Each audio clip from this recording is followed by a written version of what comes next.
I find film movements fascinating. I think exploring them can be rewarding, not only as a means of experiencing approaches to narrative and aesthetics that are unique to a specific place and time, but also to broaden my understanding of film as a whole, or to quote Back to the Future 2, "The intent here is to gain a clear perception of humanity, where we've been, where we're going, the pitfalls and the possibilities," etc. But Film history can be daunting. When I started going out of my way to check out older films not too long ago, it was tough to figure out not only what film movement made sense to start off with, but what movies within a movement would be the best introductions that wouldn't bore or confuse me to the point of there being a disconnect. I also wondered at times, what is it that I should be looking for? What makes this movie or that movie fresh or groundbreaking for its time? I wasn't alive back then. These are all normal feelings to have, and they don't have to keep you from seeking out information to such an obsessive degree that people around you think you're some sort of freak who has nothing going on in their lives and can't even get to bed at a reasonable hour. So I decided, wouldn't it be nice to provide a little bit of a concise guide with a handful of movies to give a curious person a taste of a particular era of film? Because we all gotta start somewhere,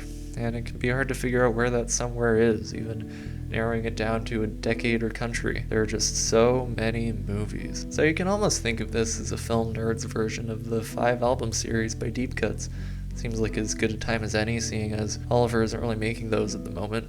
Or maybe he'll be coming back, I'm not sure. But this is for movies, therefore it's an entirely different thing. Oh yeah, and I'm doing Old Hollywood today. The loudest of all the film industries, but old. Back when literally everything was made by the big studios, predicated on big movie stars, followed a code of censorship originally drafted by literal clergymen, and populist as shit. Sounds great, right? I guess it's more of an era than a movement, but I think both work fine for this structure. Unlike the industry though, this video is going to be very director focused. Hope everyone brought their auteur lens. If not, I think I've got a few back here somewhere. First film we're covering is a little film called Shop Around the Corner, directed by Ernst Lubitsch from 1940. Ernst Lubitsch is a German guy who moved to Hollywood and directed movies there. There were a handful of directors who did that and became pretty ubiquitous in the US. Fritz Lang is one of them, Billy Wilder as well, who we'll talk about in a little bit. This film is also set in Hungary. All the characters have Hungarian names, even though the actors are obviously not Hungarian. It's about a struggling leather goods store during the Great Depression, where two characters romance each other through anonymous letters about literature primarily, not realizing that they work together and have a pretty fractious working relationship at that. I chose this movie because, first of all, I love it. I think it's great. But it's also a very breezy watch. It's fun. The conflicts are extremely clear. Not that I think a more complicated story is like too much for your untrained minds to comprehend. But in my experience, when a movie has these kind of antiquated aspects with some of the acting and directing, it's difficult to be drawn in if it's really dense with its dialogue, especially when you're deprived of snappy modern filmmaking techniques. But this is a film that structures its scenes in a way where you can get a really clear idea of the dynamics of the characters while also being really entertaining at the same time. It builds on simple ideas the way a good play would, which makes sense because the film is based on a play. The way characters interact with their environment and how situations unfold is just really watchable. Take this scene, for instance, where the camera is following around the store owner, Mr. Matacek, as he's yelling at his employees, and he keeps getting interrupted by customers and phone calls, and he has to shift his demeanor. All this is no doubt helped by how great the performances are from the whole ensemble, especially the great Jimmy Stewart, whom I love. He's probably my favorite everyman. He gives quite a tender performance, which is another thing I really love about this movie. There's a lot of patches of just quietness and reservation. It's not like other movies from this era where everything is overly exuberant and over the top. It can be very sweet without being overly sentimental. To me, that's kind of Ernst Lubitsch bringing some of his European sensibilities to the Hollywood form in a way that helps the drama feel less artificial. On that note, this is also a film that took a pretty early stab at portraying the middle class, which was seen as pretty cutting edge at the time. We think about that nowadays and it's like, okay, what's the big deal? But in 1940 it was like, yeah, regular people want to see regular people in the pictures. At least I think that's what Studio Head sounded like back then. That was a kind of a new thing, back when studios were kind of scared of doing it. I think Lubitsch said that it's a film that's tied up to life, compared to quote-unquote sophisticated comedies that were more centered around the upper class. Lubitsch also just makes a lot of clever choices in how to show things and how to use space effectively. I mentioned that yelling scene, but there's a lot of stuff like that throughout, which effectively add to the film's core emotions. It's not a predictable film either, even though it's a pretty simple story. There are times when you think it's going to unfold in a certain way that feels safe, but they find new places to take the drama using the narrative tools that they have. It's technically a Christmas movie too, forgot to mention that, so throw it on for the holiday season if you like. I'm aware it would have been a lot more obvious to choose the other Jimmy Stewart Christmas movie, but almost everyone's seen that at this point. It doesn't really make sense for the purpose of this video in my opinion. It is great though. I'd recommend it if it isn't already burned into your childhood. And also throw out another Lubitsch film if you like his style, To Be or Not to Be, which is a wartime comedy that also has a lot of twists and turns. Okay, time to move on to the next film. So you're probably thinking, why in this video about the golden age of American cinema did I start with a film that's set in Austria and directed by a German guy? Well, to that I'd say valid, but also you can't really get any more American than John Ford. You've probably already heard the name John Ford by this point, especially if you're a present-day Spielberg fan, but what made him such a legend in his time? Well, first of all, his films look beautiful. They're immaculate. But when it comes to his themes, his distinctly American themes, which he often explored through the Western genre, almost always considered the genre he was most successful and influential in. I haven't seen all of his movies, I'm in no way a John Ford expert. But what I'm always struck by is the balance between reverence toward America, but also cynicism at the same time. I think this is extremely well captured in the film The Grapes of Wrath, where there is a motif of Henry Fonda's character, when faced with encroaching law enforcement, wants instinctively to stand his ground until he's reminded of his parole status, at which point he quietly decides to run and hide. The Grapes of Wrath also happens to be the next film on our list. Also 1940, as it happens, based on the 1939 novel by John Steinbeck. The Grapes of Wrath follows the Joad family as they set out to California to find work after their farmland is seized and mechanized by their landlord and the bankers and the powers that be and what have you. This film is not a Western, but you can still kind of feel the Westernisms and some of the traits that apply to John Ford's Westerns, with the geographical framing and the written prologue. It's telling you about the Dust Bowl, the center of the country, all that stuff. What really sets this movie apart to me, and what makes it sort of timeless and my personal favorite John Ford movie, at least at this point, is how cynical it is. This movie is just straight up anti-capitalist at nearly every turn. And it doesn't waste time with that either. It's kind of wild that it managed to get made, but part of that is the producers trusting the pathos of the dire situation in the Dust Bowl at the time, and another part is the vilification of communism being temporarily alleviated during World War II. The producers were right on that first point, because it's very easy to get on board with these characters' plight. It feels so genuine with how everyone talks. There are shades of like realism even. I think of when Henry Fonda as Tom Joad has a bit of like a vocal break at one point early on. Paula says you was never cut out for no preacher. There's a monologue from the grandpa character about grapes. Oh, grapes. I didn't even realize that until now. Anyway, the quirkiness of his speech patterns almost remind me of John Waters to an extent. Maybe I'll get me a whole watch tub full of grapes and just sit in them and scrounge around in them until they're all gone. I'll have the brown ones and those great big white ones, and I'll have those over there. I also think an important thing to note is that throughout the movie these characters are essentially being radicalized, but it never feels unrealistic in a way where they just end up spouting like Marxist rhetoric. Not that I have a problem with Marxist rhetoric or anything, but it makes a lot more sense for them to be like, it turns out there's a lot about the world that I don't understand nearly as much as I thought I did. Because they are kind of undereducated Dust Bowl folk. All the filmmaking is just excellent. The intro does a great job of communicating practical information about the character, but also information about who he is on a deeper level, all just through natural conversation. Things like pointing out Tom's calloused hands. There's fantastic atmosphere towards the beginning, especially with the lighting. Holy shit, is his lighting gorgeous, just in all of his movies. Their truck is iconic at this point. I was actually first made aware of it through VeggieTales of all things. And just so many great scenes. This is another movie that I think kind of breaks the stereotype of movies from this era being overly sentimental. I'm thinking of the scene where they're all ready to go and the grandpa just doesn't want to leave, and he has this really emotional outpour, and the other three adults are like, okay, what are we gonna do? We gotta get out of here. And they're just like, can we get him drunk? And they do just that, and you'll never guess what happens next. John Carradine is in this movie. Yes, that Carradine. He's got a handful of great monologues too. We even get an appearance from his son David in one scene. He's magically a decade his senior. And this is also one of two films I adore from the early 40s that both stars Henry Fonda and features the song Red River Valley, the other one being the Oxbow incident. There's also a pet theory I have relating the use of this song to the Twin Peaks universe and drawing all these parallels between John Ford and David Lynch. I'm not going to get into that though. I feel like I've mentioned David Lynch in every video I've made up to this point.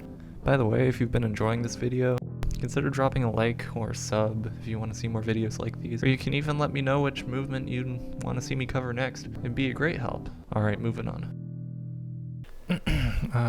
Citizen Kane. I mean, duh.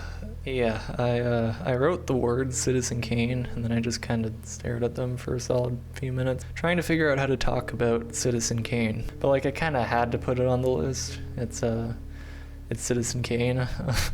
It's one of those movies, kind of like The Wizard of Oz or something, where every sliver of it is so ridiculously famous at this point that it's almost threatening. You think about how many millions upon millions of people that have laid eyes on these frames over the past 80 plus years, all the millions of scratchy film prints, all the millions of times someone's come across it on the TV guide in their quaint 1980s living room, all the millions of VHS tapes that have just sat on shelves for decades upon decades collecting dust. So many aspects that are ingrained in pop culture to the point that it's hard to even take it at face value in the film itself. The intro with the fence, the sled, the snow globe, the campaign speech, it's all so deeply ingrained, and that's almost been to the film's detriment as time goes on.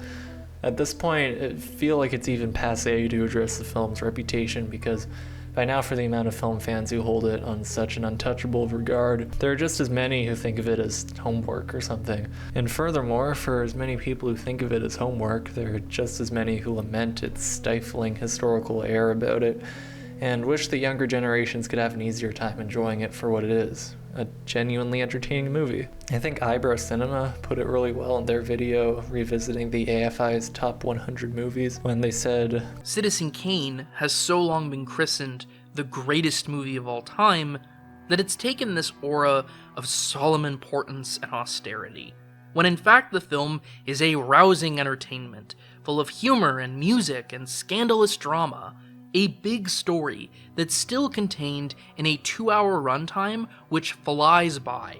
Great channel, by the way. You should all check it out. So yes, it can be a difficult movie to recommend, and I'm seriously on the fence about recommending it at all. It didn't help when I tried for a second time to get my partner to like it, and I once again failed and had to finish it on my own. They don't really like black and white movies though, but I decided that I just had to throw it in. It really is that good, and how you choose to engage with it is entirely up to you. Whether you view all its most influential narrative choices as passé or inspiring, whether you penetrate the shield of iconography and can properly engross yourself in the story, maybe it's not up to you. Maybe you genuinely just can't get into it for those reasons. That would be perfectly understandable. But if you're looking at this era in Hollywood as a whole, and you want to get a sense of what made it so cutting edge and its leading artists such trailblazers, Citizen Kane is chocked full of creativity and auteurist flair. Is auteurist a word? I don't know. The delightful Orson Welles had never made a movie in his life before 1941. He was a stage director. So what he did was he basically studied every renowned film movement in the medium's short history, from German Expressionism to Soviet montage. Why, if I had half the chance, I could make an entire movie using this stock footage.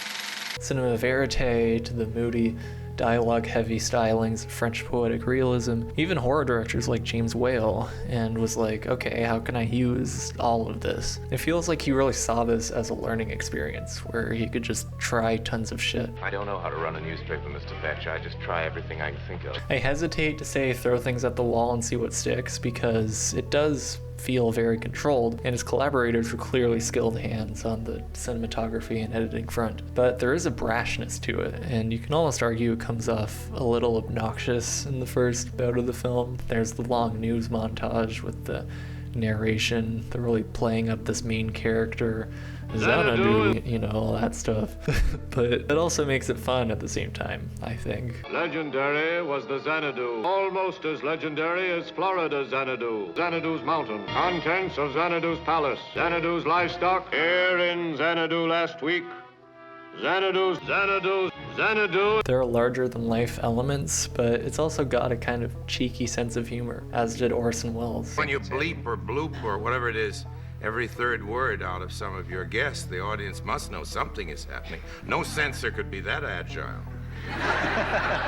He was one of the best interviews ever, even at the point when he was clearly drunk most of the time. I'm sure you've already seen his champagne commercial. Action, please.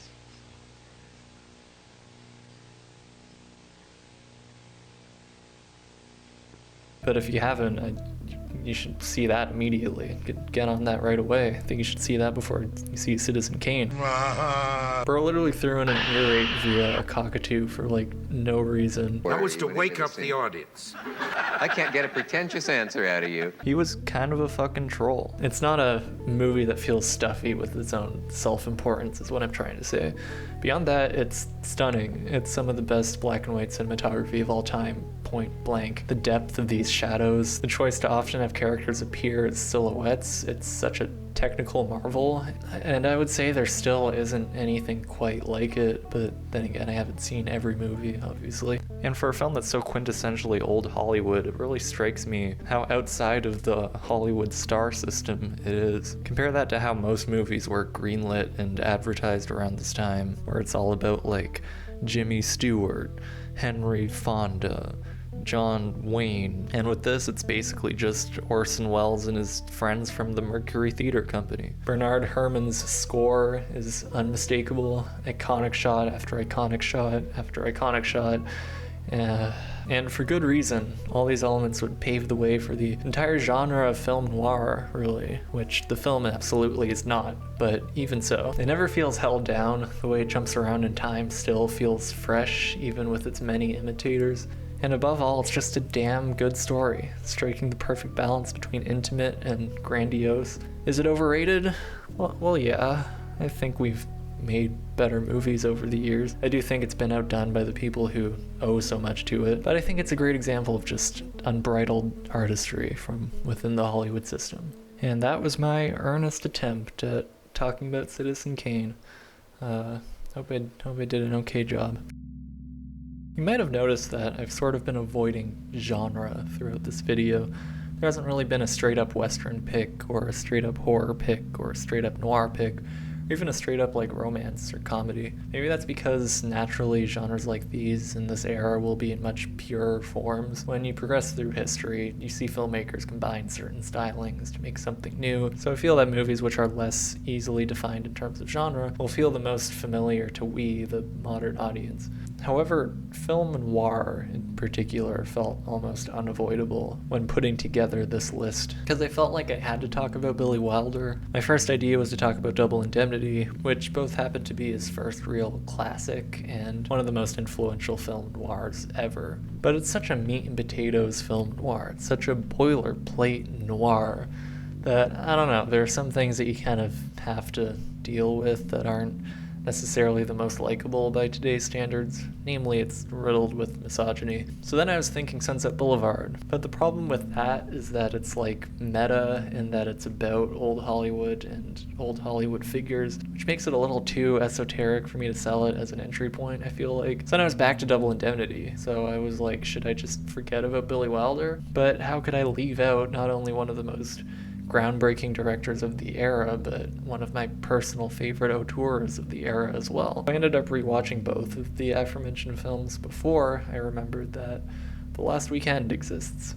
Content warning for addiction and suicide. Yeah, I'm serious. What's the deal with Wilder, though? Well, he's released just a ton of bangers in his time, just one after another, and his style is super distinct. He wrote great dialogue, really funny. He would have his characters just talk and talk and talk. And he's not like a native English speaker, which is maybe why he had such a unique approach to the language. An example I immediately think of now is in Double Indemnity, where there's a character who's a life insurance broker, and he has this diatribe about all the different methods of unaliving oneself, and it just goes on and on. It's so funny. And that's the other thing, it's edgy too. And that subject specifically is kind of a trait of his. It's in a lot of his films, which is very interesting. And he approaches it with a lot of heart and brutal honesty. All that is to say, if that's something that puts you off, that's totally understandable. But I can tell you this much, it's never exploitative, and it always feels like it comes from a genuine place. That's at least the way I see it. However, The Last Weekend is about an alcoholic, plain and simple. It's based on a novel by Charles R. Jackson, which is at least semi-autobiographical, and the script was co-written with Charles Brackett, probably Wilder's most celebrated collaborator on the writing front. This movie is not particularly funny, I must say, but it is brutally honest, and has aged remarkably well, which is kind of why I chose it. It's incredibly ahead of its time and proves that not everything coming out of the Hays Code era was totally sanitized. It was a big hit, too. It won a fuck ton of Oscars. What I realized when revisiting it is how detailed a character portrait it is. You might expect this depiction to be one note, but they thoroughly explore all aspects of his character. His relationships, his anxiety, his impetus for drinking in the first place, the seriously unattractive stuff like withdrawal. Not that anything about this scenario is in any way attractive. It's got a great pace to it. As you might suspect, it does take place over a single weekend, and it's a nicely contained story, even though it plays around with time here and there. Already seeing that Citizen Kane influence start to permeate a little bit. Even the opening shot of this film just tells you so much about what you're in for. And Billy Wilder just had such a knack for visual storytelling. I just hope by the end of this video that you get an idea of how directors went beyond what you might envision when you think of old Hollywood, i.e. the basic kind of medium shot of characters just talking to each other on a set. This is also the film that basically started the stumbling alcoholic trope that has been parodied to death. My favorite being in season 1 of Futurama, where Bender needs alcohol to function properly, but he's purposefully not drinking, so all the signs are for like comically straight-edge things like Bible study.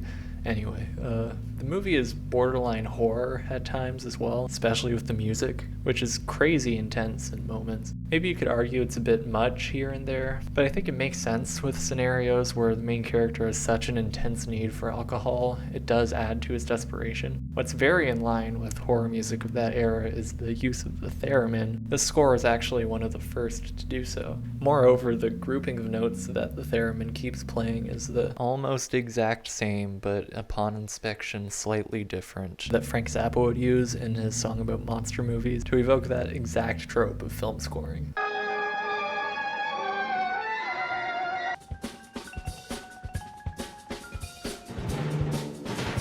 Maybe The Last Weekend does sort of dwindle into after-school special territory at times, but it is 1945 after all.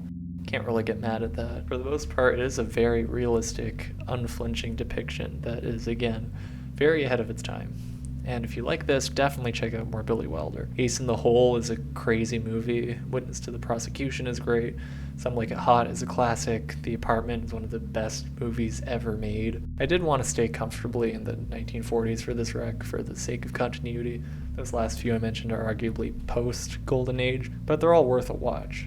That just leaves one more movie on our list. What's it gonna be? Well, I'll say this much, we're out of the 40s. We're in the 50s. And what's more, it's time to jump on The Cock. Strangers on a Train. I'm just getting ahead. That's the film. Sure, we all know Hitchcock. You've probably seen one of his movies already. I figured I had to wreck a cock.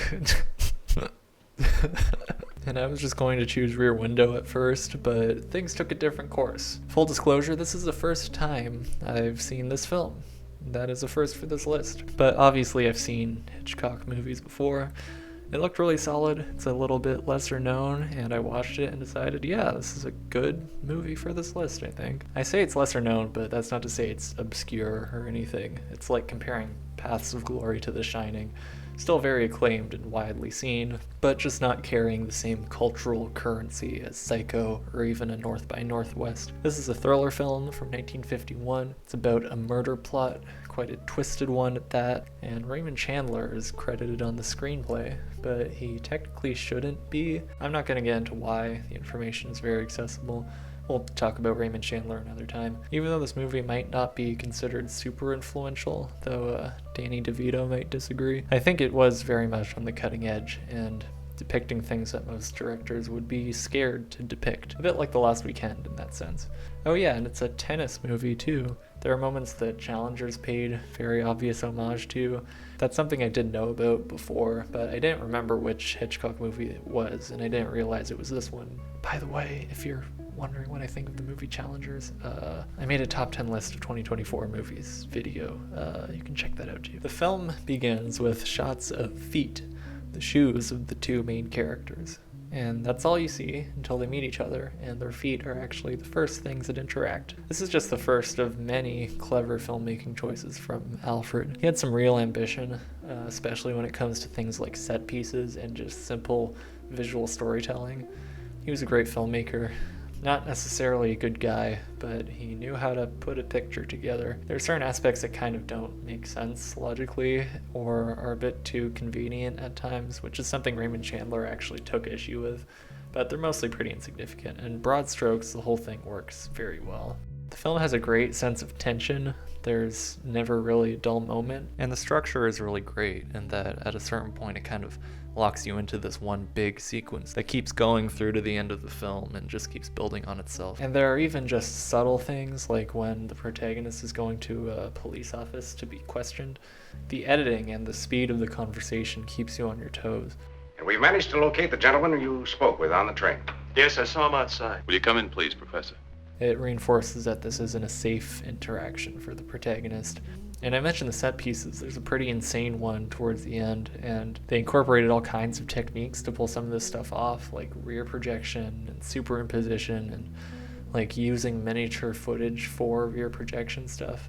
And it all looks seamless. I didn't notice any of it, and I was pretty surprised reading up on it after the fact. There's a famous shot with a pair of glasses. I won't spoil what happens. And I'm also not showing it on screen right now. It's a different scene, but it's very technically intricate. It reminds me a lot of the work of David Fincher, the seamlessness and the cleverness of it. In basically every department, there's something to love in this movie. Cinematography, for instance, you have the sequence in the carnival where they're really using the lighting from the carnival itself to their advantage. It looks beautiful. It may be 1951, but they did a great job shooting that tennis match. Tons of neat coverage. And the acting too, especially from Robert Walker, who plays a total psychopath. The guy's just dead-eyed, and it's a really detailed depiction of a psychopath. He's as reckless as he is cold. He doesn't seem to know what's appropriate in social situations. What's he doing here? I don't know. There's a scene where he's talking to an old woman about methods of killing, and when this woman goes off about lighting a body in a car on fire, he looks really put off by it, but not because of the out-of-pocket grisliness of this woman's remark, but the fact that she didn't consider how you would get home in this hypothetical situation. I love this film. It doesn't ever really feel dated to me, and I don't really think of Hitchcock as having a totally unifying visual style. He strikes me more as a director who will do anything and use the camera in any way that will get his idea across. And maybe that's why a lot of his films have aged so well. I wonder a little bit about recommending all of these films to give a taste of old Hollywood, and a lot of the films happen to be so ahead of their time that they don't necessarily feel stuck in the 40s or 50s at all.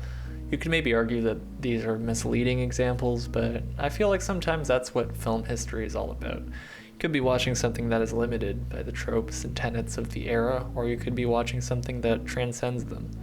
And that's the side of it that I tend to find more interesting. By that same token, there are undeniable hallmarks of the era on display that I find endearing personally. But in my choices, I hope that I've communicated that the appeal of the Golden Age doesn't lie solely in kitsch and nostalgia, and there's a lot of innovative craft to be found, especially from some of the most cherished artists of the time. And these aren't even the most famous and galvanized works that you come across time and time again. I mean, some of them are, but some are quieter classics that are still timeless nonetheless. And that's my list. I hope you watch these and gain a new appreciation for this era of film. I hope you explore what more these directors have to offer, as well as other directors like them. Obviously, I couldn't shout out everyone, but I'd also recommend following the threads of some of these stars, whichever ones you click with, because they've done great work with other directors whom I may have left out. Howard Hawks is great, John Huston, Frank Capra, Michael Curtis. If you want to make a big old list moving forward, check out all of them too.